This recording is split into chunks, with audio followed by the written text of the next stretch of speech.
Mabuhay, trust me, the next word which I'm going to say is more difficult. I had to rehearse a lot. Magandang umaga. That's the extent of Tagalog I can speak, but I'm learning. I'm learning. I'll try to be on time, practiced to be 99.996% accurate, but please help me to do the time check. My name is Nirav Kamdar. I'm based in Melbourne, Australia. I'm the APAC solution architect with 20 years of experience, specializing in risk management, DevSecOps, AppSec, and all the SPMs, right? We all heard a lot from a lot of speakers about attack surface management, right? Everybody speaks that language. But what matters to us the most, right? It's actually to tie in the attack surface management with the risk surface management. It's very important for us as a community to understand that attacks will happen every day. And you saw the first presentation, 110 attacks every minute, right? In Philippines, which is, of course, everywhere else in the world as well. But the threats are the same. We are still dealing with the vulnerabilities, the misconfigurations, the code issues, right? As well as various other products like posture management, SASE applications, etc. Now, what happens is we need to find an approach where we can tie it to what matters to us the most. And that is loss, right? We are all in enterprises, and that's the most important part. Now, I check with a lot of cybersecurity professionals and check with them on what is cybersecurity. Few of you guys might say, hey, it's the vulnerability management, right? The patching team from IT team would say, hey, I need to patch all the vulnerabilities day in, day out. Somebody would say, I need to fix the code of application, right? The microservices, Java vulnerabilities, Python vulnerabilities, and the entire software supply chain attack. But what really matters the most is to have a cybersecurity definition as a risk management. The business does not understand vulnerabilities. They would know the number, but they won't know that this CVE is impacted, it's weaponized, it's in the darknet, it's trending, right? They understand one language, and that's how much loss, how much risk do I have on my organization, right? So business only understands one language, and that's the business loss. And we need to anchor our day-to-day activities to what matters the most, and that is the risk management, right? Before we jump into risk management, how do we define risk, right? So rather than going through Wikipedia or Google, I sort of picked up the line, the statement from a book written by Richard CSN. He is Qualys Chief Risk Technology Officer.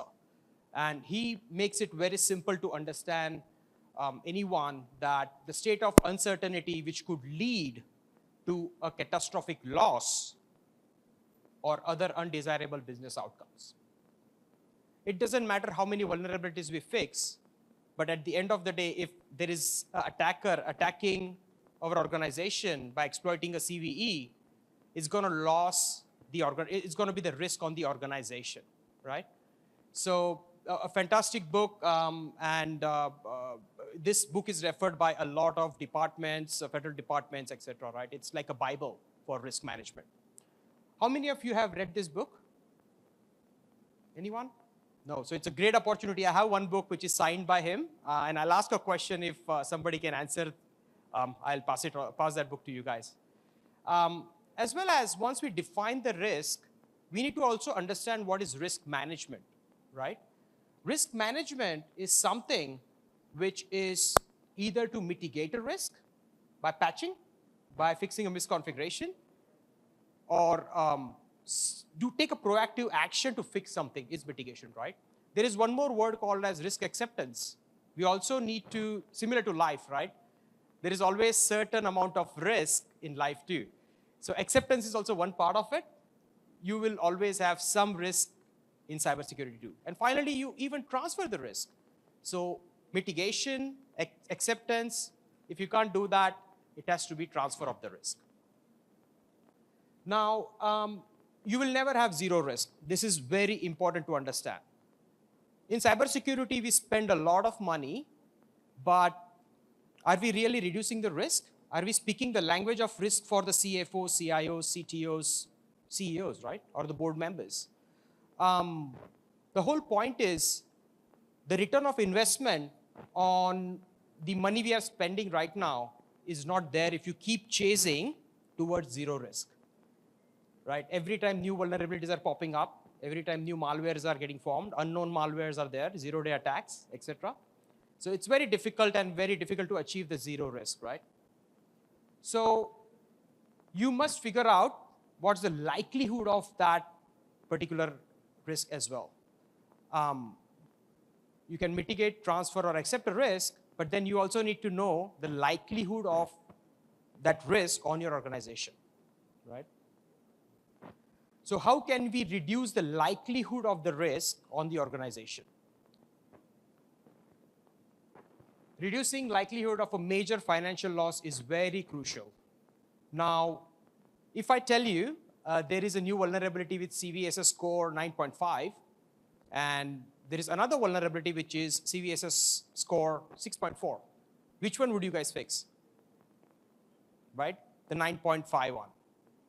But you don't know if it's really impacting you, right? You don't know the financial repercussions of that activity in cybersecurity to the organization, right? We are always busy with fixing things, but we really don't know how much it's impacting us. And that's why how much does the business stand to lose is very important. If there is a $500,000 revenue, right, for organization, how is your day-to-day activity today, right? Application security guys, vulnerability guys, the DevSecOps team. Do you guys know how much is the financial loss to the organizations if your job is not done correctly? No, we don't, right? We don't know that financial loss. And that's why there is something called as value at risk. The way we have to anchor the technical fixing of all the issues, patching the operating system, or fixing a cloud misconfiguration, or fixing a container image, right? But at the end of the day, what is the value at risk? And I have asked a lot of CISOs, right? Do you know the value at risk? And really, nobody has the right answer. And that's an industry-wide issue, right? We are all cybersecurity professionals. And what's happening is we are not able to define what is value at risk. And we call it as VAR, right? Now, I was speaking to Sir Sito, Sir Alvin in the morning, right? The biggest problem right now is to communicate what we do day to day in cybersecurity to the board members. It's not possible for us to tell them on how our job is helping organization. We speak the language of vulnerabilities, misconfigurations, but they speak the language of money, right? The language of risk. And if somebody goes to CFO and says, hey, I have fixed 20,000 vulnerabilities, it doesn't mean anything to them. They are bothered about reputational damages in certain cases, or the financial losses. If you see 2025, right, reputational damage, we have heard multiple attacks on providers, right, recent years. How many of you have changed the provider because your data was leaked? None of you guys, right? None of you guys change the provider because people move on. At the end of the day, if there is a loss to the company, that matters the most.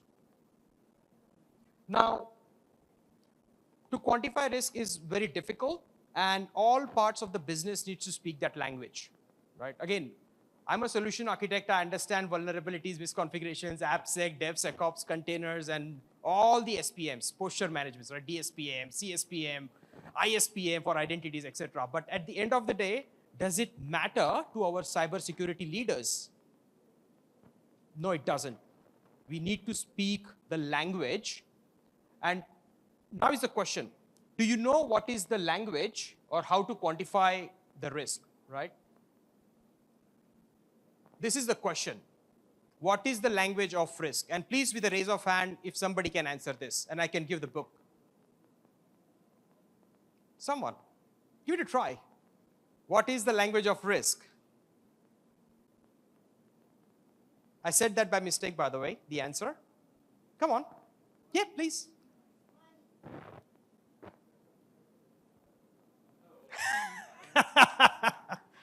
Absolutely. And I'm on the stage, so I can't give it, but after the session, I can give it to you. This is signed by Richard as well. And it will help you to measure anything in cybersecurity. So, no, thank you. Great answer.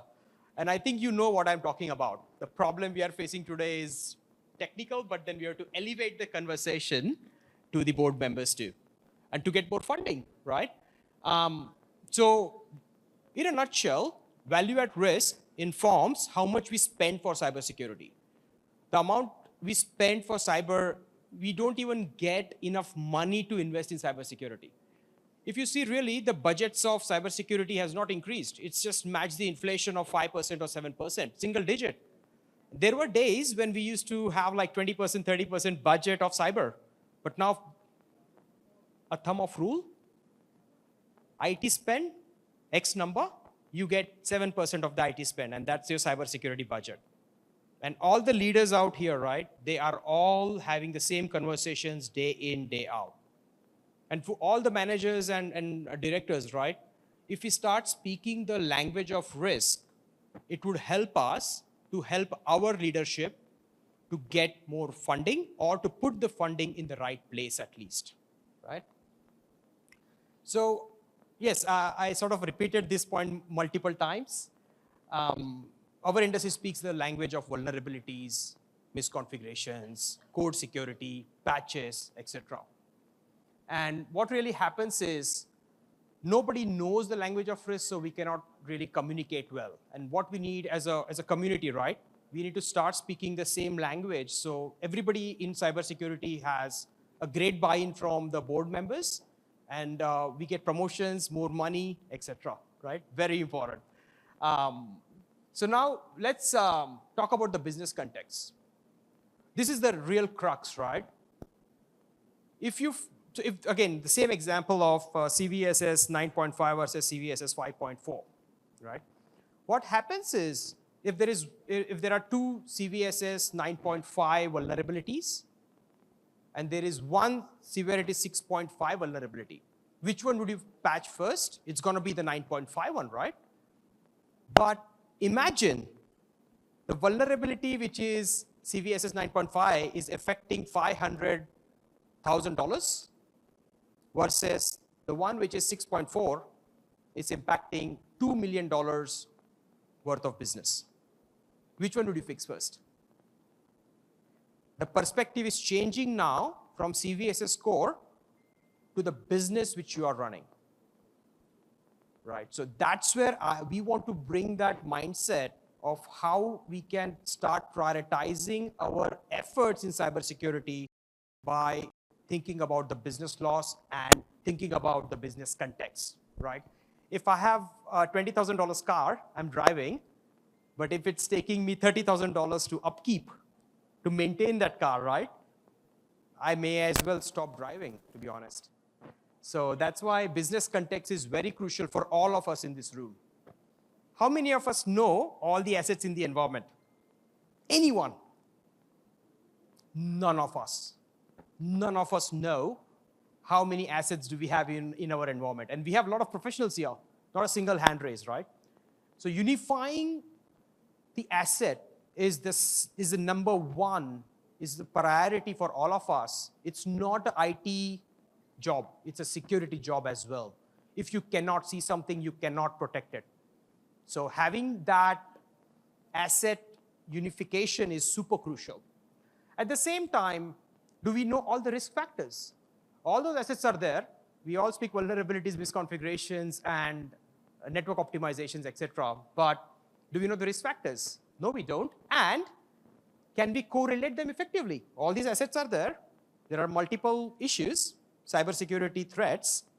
Are we able to quantify the risk, or are we able to correlate these different angles into one view? No, we cannot. And finally, if you have multiple layers of alert and multiple alerts and multiple threat intelligence available, we need to bring it all together, right?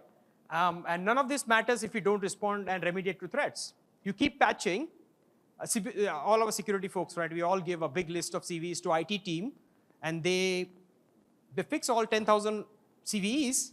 But what we do, we give them with another 10,000 CVEs. And we are wasting their time, we are wasting our organization's time by patching everything which doesn't even matter to us, right? So it's 1% or 2% of vulnerability that really impacts you, and the attack path is visible to the attackers, right? So what is the state of cybersecurity risk management today?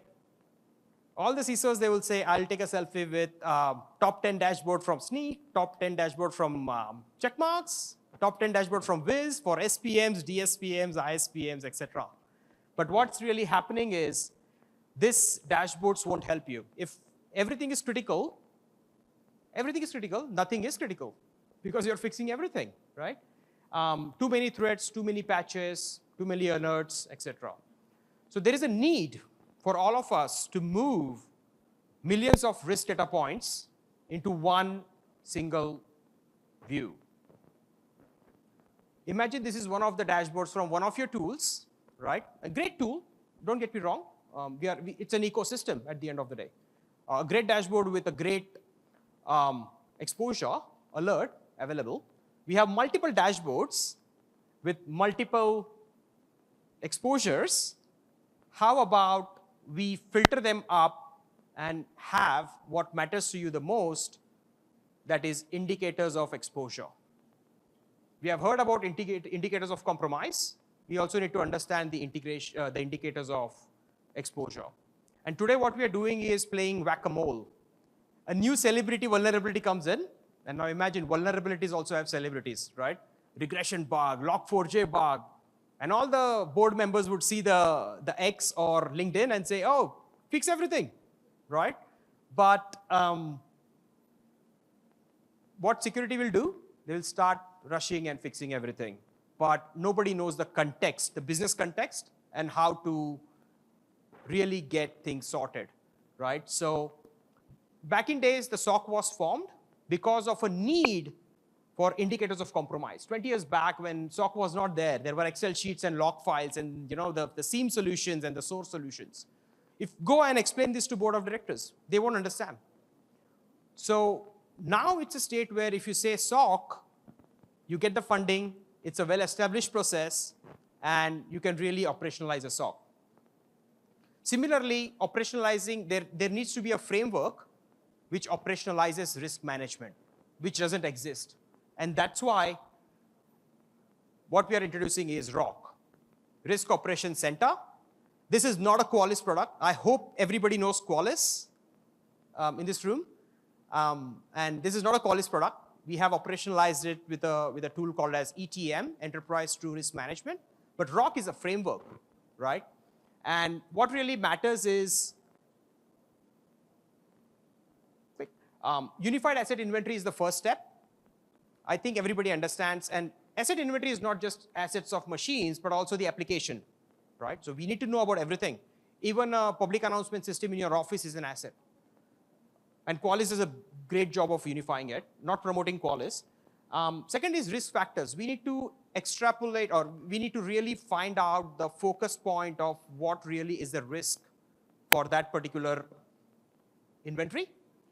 Then comes the threat intelligence. We need to enrich this with the real-time threat indicators.